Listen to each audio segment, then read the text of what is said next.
মানে পইচাৰ আশাত পইচা যি টি ছিষ্টেমত মানুহে পইচা আনিছে আৰু বহুত ছিষ্টেমত মানুহে ক'ৰ পৰা আনিছে। মই নিজে এটা মাইক্ৰ' ATM মই ইউজ কৰোঁ।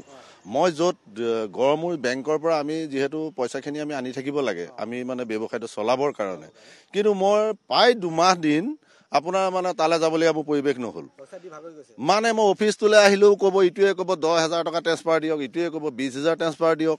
হা, গ্ৰাহকে ইমান পইচা দিছে আপোনাৰ মাইক্ৰ' ATMৰ পৰা? মানে আপোনাৰ আমি কোনোবাই যে ATMত আমাৰ মাইক্ৰ' ATMত কোনোবাই যদি উলিয়াইছে পইচা, অকল পইচাবোৰ ইটো আহিব 5,000, সিটো আহিব 3,500, মানে ফোন পে'ত পইচাটো আমি সিহঁতক ভৰাই দিব লাগে। হা, আৰু মানে আমি নিজেও ভৰালো আৰু এইটো কানাডিয়ানত এইটো জমদূতটোত সোমাই লৈ। হা, পইচা লগাইছিল নেকি? পইচা মৰি লগাইছিলো, মিছাটো মই নকওঁ। হা, পইচা মৰি লগাইছো, কাৰণ এটা কাৰণেই পইচা লগাইছিলো। আমি সুধিছিলো যে এইটো অফিচটো ইয়াত খোলা হৈছে, এইটোৰ কিবা স্থায়িত্বতা কিবা আছেনে নাই এই বস্তুটোৰ ওপৰত। কৈছে এইটো চিকিউৰ বস্তু, আপুনি লগাব পাৰে। মই বাৰম্বাৰ সুধিছিলো যে আপুনি কথাবোৰ অলপ ভালকে ৰিচাৰ্জ কৰি লওক। কৈছে মই এমাহ দিন ৰিচাৰ্জ কৰিলো। কিমান লগাবলগীয়া হ'ল তেওঁলোকৰ হেৰিত পৰি? পাল্লাত পৰি মই 50,000-60,000 টকা লগালো। মই 50,000 টকা লষ্টত আছো এতিয়া। বহুত মানুহে পইচা দিলে, কিন্তু বহুত মানুহে এতিয়া নোকোৱাকে আছে দেই। এতিয়া ধনী মানুহে বহুতে দিছে, এতিয়া নাম কৰি একো লাভ নাই। কিছুমানে লাজতো কোৱা নাই, ওলাই অহা নাই। কোৱা নাই, এতিয়া মই লগাইছিলো 5,000 টকা এটা, মই আজিহে কৈছো দেই। শীত তাপ নিয়ন্ত্ৰিত কাৰ্যালয়ত দুপৰীয়া 12 বজাৰ পৰা নিশা 12 বজালৈকে ইয়াত শ লোকৰ ইয়াত সমাগম ঘটে, আৰু যিসকল লোক আটাইতকৈ আধ্যবন্ত লোক, ধনী লোকসকল ইয়ালৈ আহে, গাড়ী লৈ ইয়াত গ্ৰাহকসকল আহে। আৰু দাদা, মই আপোনালোকৰ এখন ফটো দেখিছোঁ, ভিতৰত আপোনালোকে এপটো লৈ, মোবাইল এপটো লৈ ইয়াত আপোনালোকে দেখুৱাই আছে, যি আপোনাৰ কাৰ্যালয়ৰ ভিতৰৰ এখন ফটো আপোনাকো দেখিছোঁ মই। হয় হয়, মই আহোঁ অফিচটোলৈ, মই আহোঁ এটা কাৰণে আহোঁ। মোৰ দোকানৰ খুব নিচেই ওচৰতে অফিচটো আছিলে, আৰু তাত ধৰি লওক মোৰ দোকানত এজন বেলেগ ব্যক্তি থকাৰ কাৰণে মই ধৰি লওক অকণমান ইয়াতে মনটো অকণমান ভাল লাগক বুলি ওলাই মেলি আহোঁ আৰু বহি তেতিয়া এদিন যেনিবা ক'লে যে এনেকৈ আমাৰ ফটোটো মোবাইলত এপছটো এনেকৈ অ'পেন কৰিব লাগে আৰু এনেকৈ ফটো একপি ল'ব লাগে, আৰু সেই ফটোটো আমাৰ ক'লৈ পঠাই দিয়ে আমি ইমান বুজি বাজি নাপাওঁ। আৰু এজন দেখিছোঁ মই, এজন গ্ৰাহক আছে, গাড়ী লৈ এজন গ্ৰাহক আছে। আপুনি চলাৰ ওপৰত পইচা লগাইছিল নে? লগাইছিলে। কিমান লগাইছিলে? 40,000 লগাইছিলো। 40,000? 40,000। কিমান পালে? নাই, এতিয়া আমি 3 দিন হৈছিলেহে। 3 দিন হৈছিলে মাত্ৰ? আপুনি গাড়ী চলাই? 40,000 কিয় লগালে?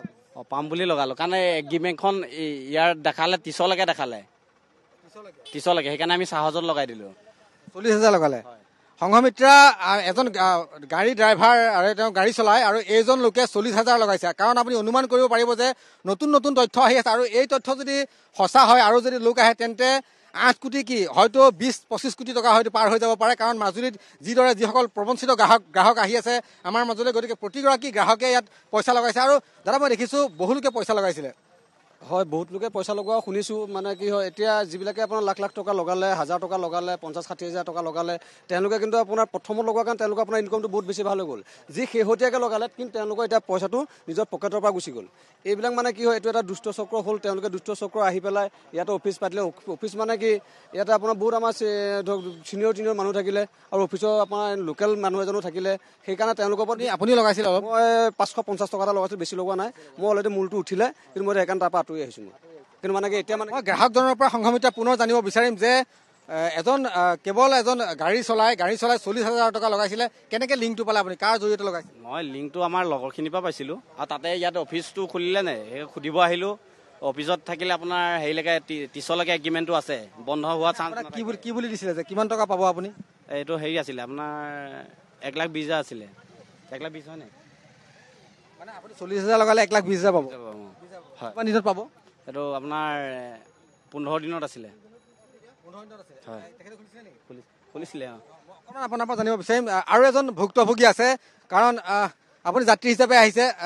কিমান পইচা আপুনি লগাইছিলে? মই 40,000 লগাইছোঁ বাৰু প্ৰায়। আপুনি 40,000 লগাইছে?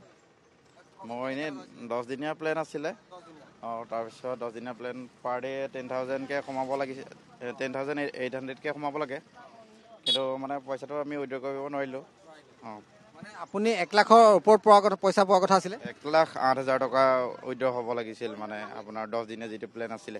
অফিচটো আমাৰ ইয়াত অফিচটো খুলি দিলে, লগতে আপোনাৰ কি হ'ল, এখন হেৰি দেখাইছে তাত মানে 30 চনলৈকে আছে, তেনেকুৱালৈকে আছে। কিন্তু এতিয়া হয়তো আছেনে নাই নাজানো বাৰু।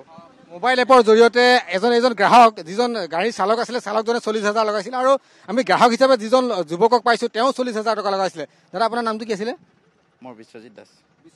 আৰু এনেদৰে প্ৰবঞ্চিত হৈছে মাজুলীৰ শ শ হাজাৰ হাজাৰ লোক প্ৰবঞ্চিত হৈছে, কাৰণ প্ৰায় প্ৰাথমিক তথ্য মতে হয় এই মই দেখুৱাইছো এইখন দেখাইছিলে, কি হয় এইখন অথৰাইজেশ্যন ইনষ্ট্ৰাকশ্যন বুলি দেখাইছিলে, 30 চনলৈকে আছে বুলি দেখাইছিলে। 30 চনলৈকে ভেলিডিটি আছিলে। হয়, এইটো আপোনাৰ ইয়াত লিখা আছে, এইটো ছেপ্টেম্বৰ।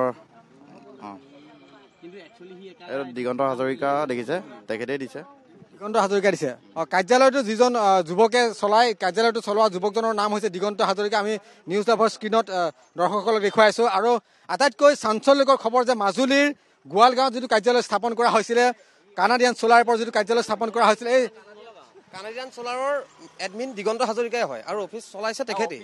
আৰু তেখেতৰ আমি এইটো ভৰসাত লগালো নহয়, আমি ভাবিলো অফিচটো যেতিয়া খুলিছে গতিকে সেইকাৰণে আমি পাম বুলি লগালো। মানুহজন ঘৰৰ ওচৰৰ মানুহ ন, আপোনাৰ ঘৰৰ ওচৰৰ মানুহ, ঘৰৰ ওচৰে মানে চিনি পাওঁ, ঘৰৰ ওচৰে। অনুমান কৰিব নোৱাৰিব যে কিমান টকা আচলতে ভুক্তভোগীসকলৰ পৰা লৈ গ'ল। আৰু দাদা মই আপোনাৰ ওচৰলৈ আহিছো, বহু লোকে গৰু বিক্ৰী কৰি পইচা দিলে, মাটি বিক্ৰী কৰি পইচা দিয়া বুলি শুনিছো। নহয় পইচাৰ আশাত পইচা যি টি ছিষ্টেমত মানুহে পইচা আনিছে আৰু বহুত ছিষ্টেমত মানুহে ক'ৰ পৰা আনিছে। মই নিজে এটা মাইক্ৰ' ATM মই ইউজ কৰোঁ। মই য'ত গড়মূৰ বেংকৰ পৰা আমি যিহেতু পইচাখিনি আমি আনি থাকিব লাগে আমি মানে ব্যৱসায়টো চলাবৰ কাৰণে, কিন্তু মই প্ৰায় 2 মাহ দিন আপোনাৰ মানে তালৈ যাবলগীয়া মোৰ পৰিৱেশ নহ'ল। মানে মই অফিচটোলৈ আহিলেও ক'ব, ইটোৱে ক'ব 10,000 টকা ট্ৰেন্সফাৰ দিয়ক, ইটোৱে ক'ব 20,000 ট্ৰেন্সফাৰ দিয়ক। গ্ৰাহকে ইমান পইচা দিছে আপোনাৰ মাইক্ৰ' ATMৰ পৰা। মানে আপোনাৰ আমি কোনোবাই যে ATMত আমাৰ মাইক্ৰ' ATMত কোনোবাই যদি উলিয়াইছে পইচা, অকল পইচাবোৰ ইটো আহিব 5,000, সিটো আহিব 3,500, মানে ফোন পে'ত পইচাটো আমি সিহঁতক ভৰাই দিব লাগে। আৰু মানে আমি নিজেও ভৰালো আৰু এইটো কানাডিয়ানত এইটো জমদূতটোত সোমাই লৈ পইচা লগাইছিল নেকি? পইচা মৰি লগাইছিলো, মিছাটো মই নকওঁ।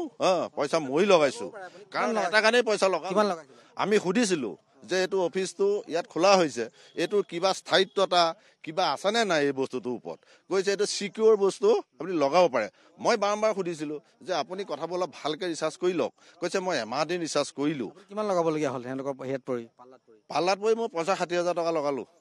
মই 50-60 হাজাৰ লষ্টত আছো এতিয়া। মোৰ 50-60 হাজাৰ টকা লগাইছিলে। আৰু এনেদৰে প্ৰতিগৰাকী ভুক্তভোগী, মই সংঘমিত্ৰা পুনৰ কৈছো যে মাজুলীৰ গোৱালগাঁৱত এইটো কাৰ্যালয় খুলি লোৱা হৈছিলে আৰু এগৰাকী সাধাৰণ লোকে 40,000 পৰা 50,000 টকা তেওঁলোকে ইয়াত ব্যয় কৰিছিলে। দাদা কি ক'ব?